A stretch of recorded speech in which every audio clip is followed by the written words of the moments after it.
As I was so kindly introduced, my name is Midshipman First Class Caroline Finley. I will be serving as the director of the 2022 Naval Academy Foreign Affairs Conference. I'm thrilled to do that.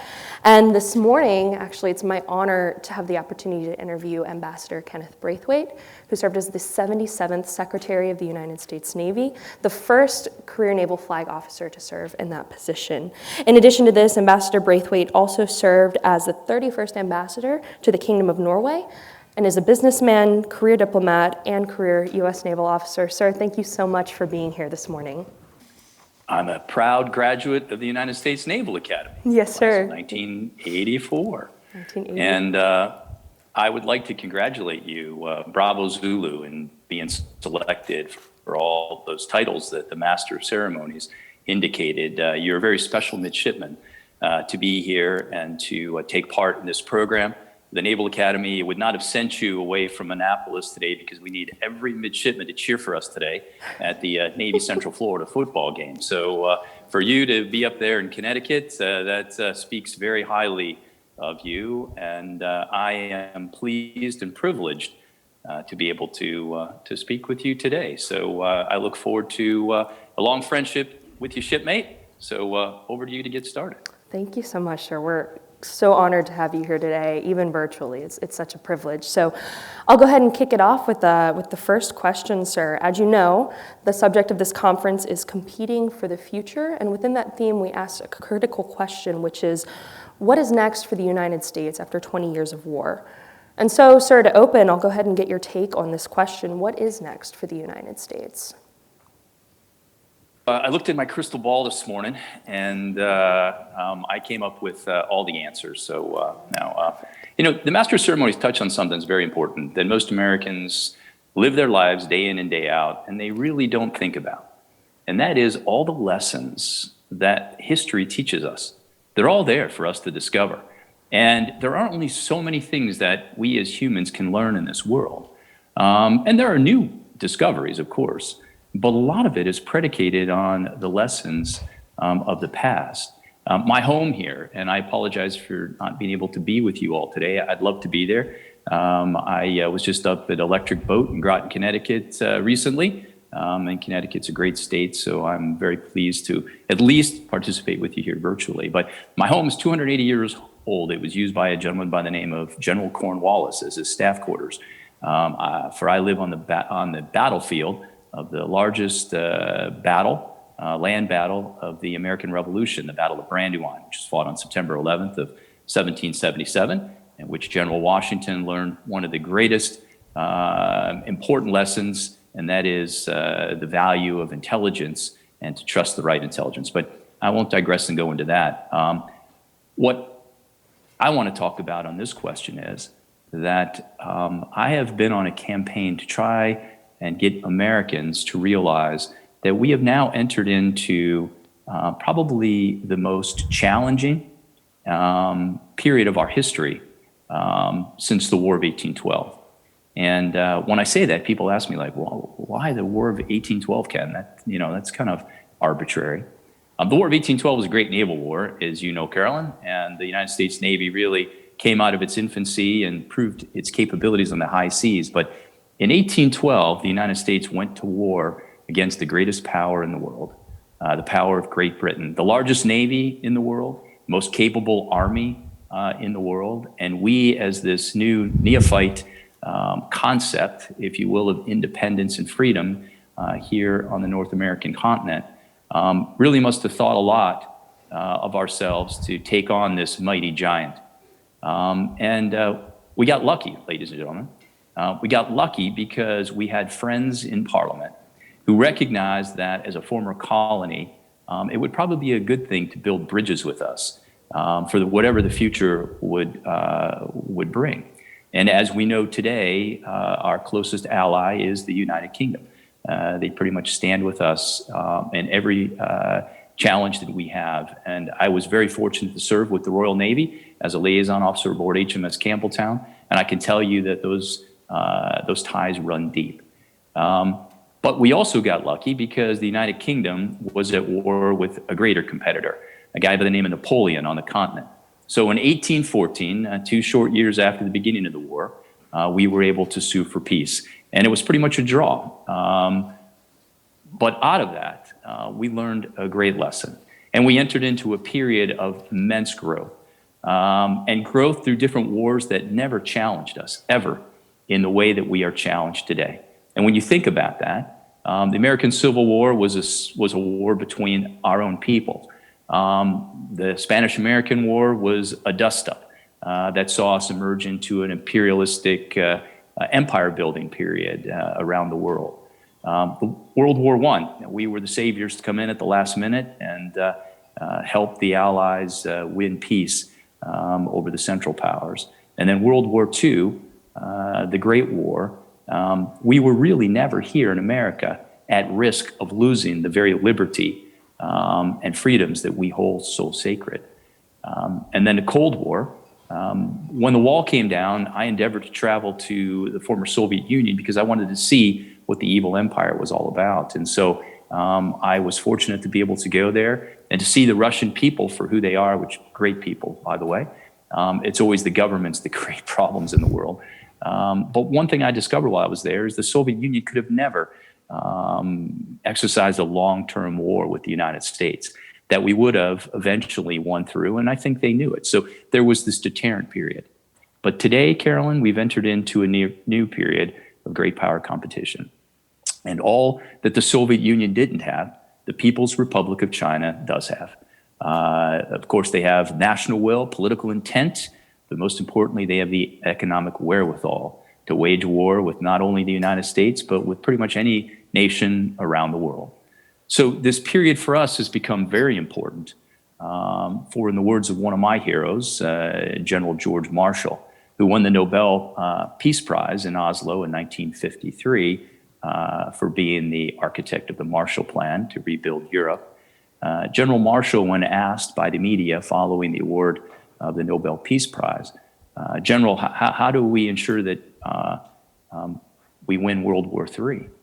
And the general, having fought alongside General Pershing in World War I, and of course, being the Army Chief of Staff during World War II, Secretary of Defense, and then the Secretary of State, knew only too well the only way to ensure victory was to ensure that that war never came.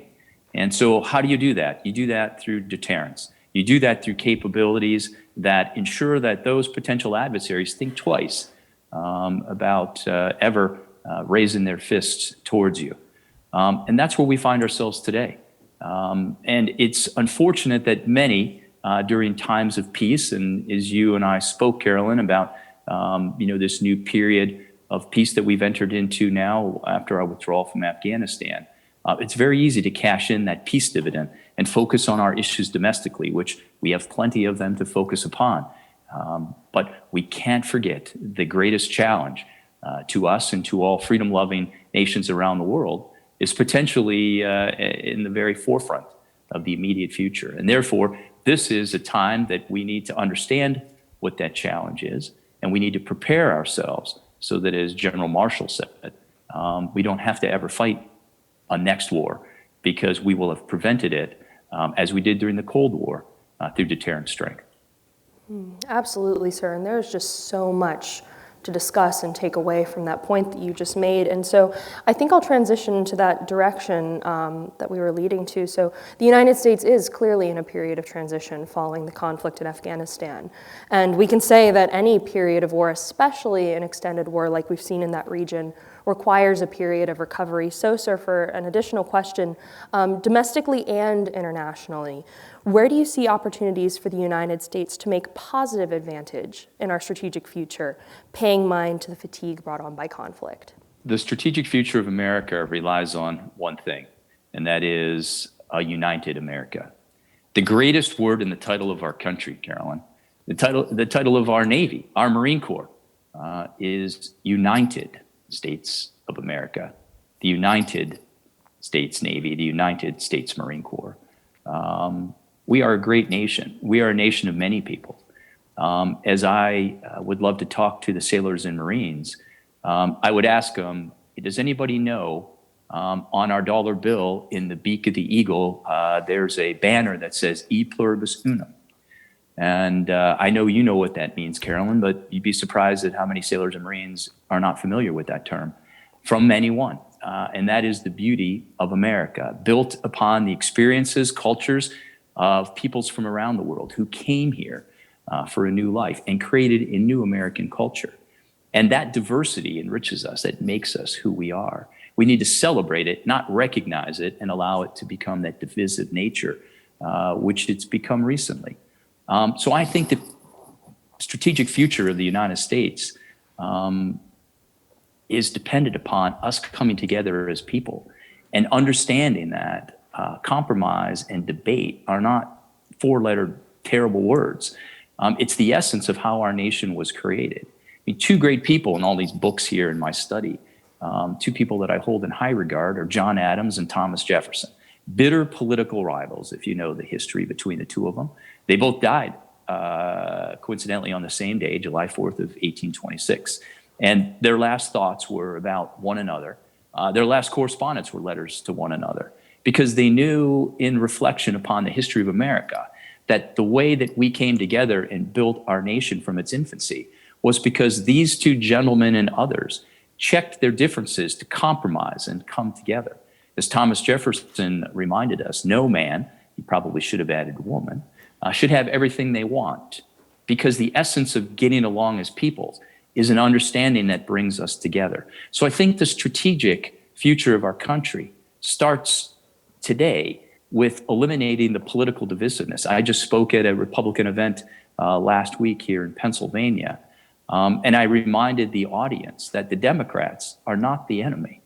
And I have said this now a few times, and going into that forum with a little trepidation, because there is such polarization and such energy and passion to hate our political adversary. And that is so un-American.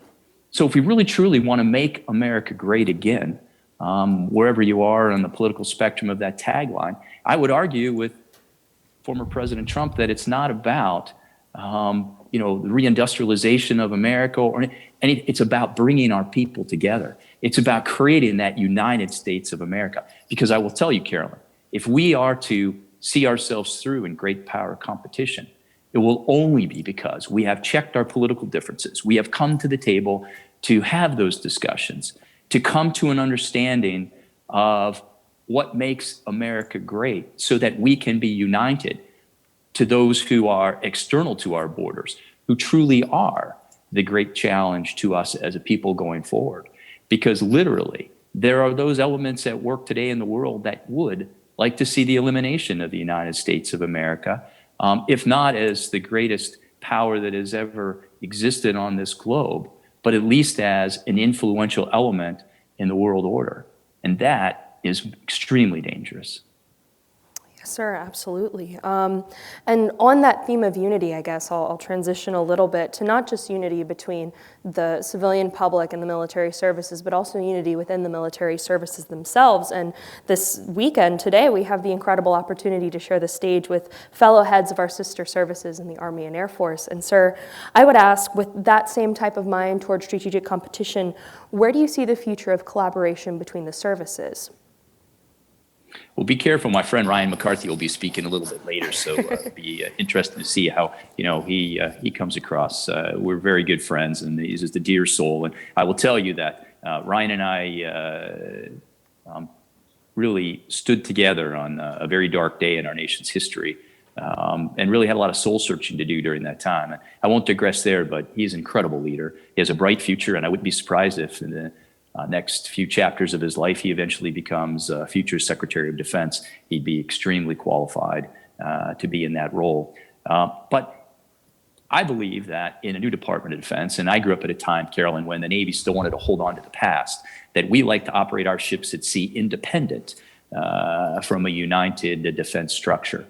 What can an Army general or an Air Force general in a joint role tell the Navy about operating its ships at sea? We need to, and we've understood these lessons in the past 40 years after Goldwater Nichols, of how to come together and how to work together. And during my time in the Secretary of the Navy's office, we were able to see the initiation of a new force, the Space Force. And as we look for opportunities in the future, we can look again to the past and understand that many times, whenever an enterprise feels threatened, it doubles down on itself and wants to hold on to things that may not necessarily be in their line of expertise. And so I would offer up these thoughts, working with Secretary Barrett, former Secretary of the Air Force, that space provides us a whole new theater of operation, a whole new medium in which to operate. And we need to be thinking about that in a collaborative manner. We need to think about all the efforts that the individual services have done in this, especially in the cyberspace, of how we can come together and work united towards a common goal, a common perspective, because that's literally the only way that we stay a step ahead of any potential adversary. And that's the importance of working as a joint force today.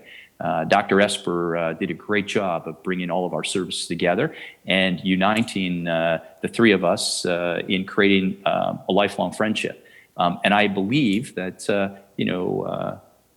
our current Secretary of Defense will do the same thing, having been an individual who understands the importance of unity and the importance of a collective defensive force. Absolutely, sir. And I think we have time for about one more question, so I'll go ahead and wrap it up with one that I do have a little bit of a selfish interest, I must admit, and I would think that my fellow cadets and midshipmen would agree with me. Sir, what are some of the major takeaways from your time in public service that you'd like to share with both current and future leaders, not just in the military, but in the public sector as a whole? Yeah, I love this question, Carolyn, because you know what? The greatest lesson that we all can learn is the one that's right in front of us. And you wear that uniform of our nation very proudly. And I'm proud to be your shipmate and to have had the opportunity to serve with you. Serving in the public sector is all about service above self. It's all about checking your own needs, wants, and desires for that is in the interests of the people of America. Our greatest leaders have understood that. It's not been about them. It's been about us, U.S., the United States. And I am appalled whenever I see any leader in the public space, whether they've been elected by the people or appointed, that do something to tear down the fabric of what our nation means and what that office stands for. It's beyond comprehension for me, because when you're given the sacred trust of being in a role of leadership and you have the opportunity to make a difference, you have to set the example. You know this. You've been studying leadership for 4 years at Annapolis. And to be a good leader is to set the example for others. And so, as I learned as a midshipman, at the Naval Academy, we live in a fishbowl. There's a Klieg light on that fishbowl because everything you do reflects on all the other midshipmen who are there. And not only them, but all those who have gone before and all those who will come after you. And to uphold the institution is to ensure that it stays what it is, to attract those that are the best and brightest into those roles in the future. Today, Carolyn, there are many people who, I speak with on a day-to-day basis who don't want to serve in government because the very fabric of what we are has been torn down by those who have put their own self-interests above the interests of the people. When you aspire to hold those positions of leadership, you've now checked your immediate desires of what you want to be something that's greater than self, to be part of something that is greater than self. I don't think I ever had a greater opportunity than to be an ambassador, to be the person who got to be the face and the voice of America to another nation, because I don't think there's any product, commodity, enterprise organization that is as great as the United States of America.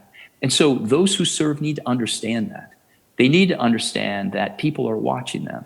I grew up in Michigan. The Midwest are pretty simple people. And part of what I think we see played out today is this desire to get America back to what these people believed it was or should be. I think that's why you see this vacillation to right and left with a hope to find that person who will break out of the mold of what a lot of people have created in the perception of serving today. I've had many people tell me, Carolyn, Ken, don't run for office. My God, you've been an admiral, you've been an ambassador, you're the Secretary of the Navy, you carved out a career where people look to you, and if you associate yourself with that, that's such a sad thing.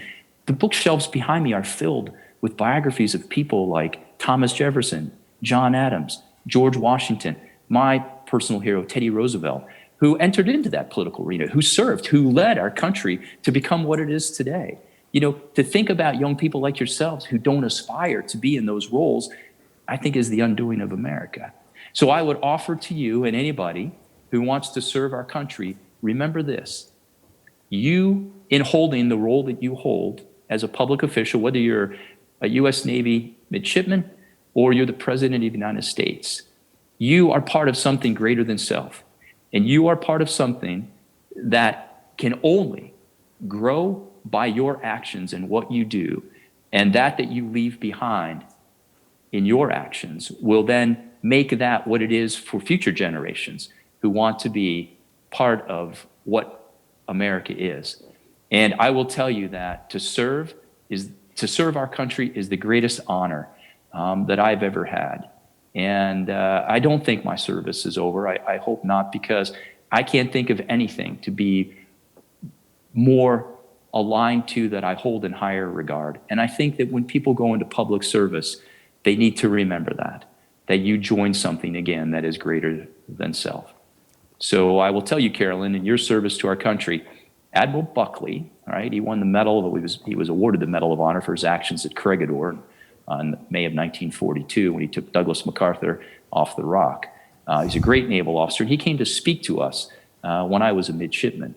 And he had ribbons up over the top of his shoulder, and literally I've never seen such a highly decorated patriot American naval officer in my life. But what he told us was, you are about to embark on a career that other people read about in history books, that other people could only dream about, that those who you went to high school with will look back one day and envy all that you have been able to do. And then Admiral Buckley added that if he could at this moment, and there he was, class of 1934, all the stripes on his sleeve, the ribbons on his uniform, he said, I would trade places, all of this, with you to be able to start all over again and be able to have that career. So that, Carolyn, is what is in front of you as you stand on the precipice of your service to our nation. And I hope that all young people, all women and men out there who aspire to be part of what America is in service to our country will remember that not only will this be a great opportunity, but it's also a great responsibility. Absolutely, sir. Thank you so much for your time. Let's give a round of applause for the ambassador this morning.